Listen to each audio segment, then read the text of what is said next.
പേടിക്കണ്ടെന്ന് ഞാനില്ലേ? ഞാനുണ്ട് നിനക്ക് തേരാളിയായിട്ടെന്ന് പറയുമ്പോ പിന്നെന്തിനാ നിനക്ക് പേടി? മനസ്സിലായില്ല?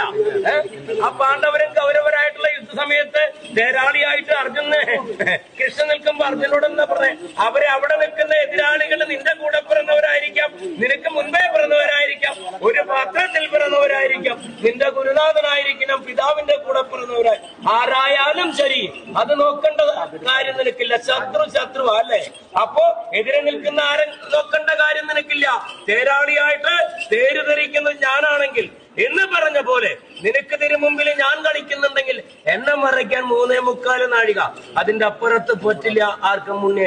എത്ര കൊടികുട്ടിയ മാന്ത്രികനും 3.25 നാഴിക.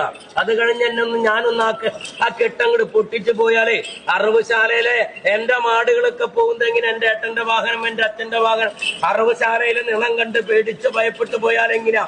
കാണുന്നതൊക്കെ തല്ലി തകർക്കും, കുത്തി കൊലപ്പെടുത്തും എന്ന് പറഞ്ഞ പോലെ നീ പൊക്കും. കാണുന്നു.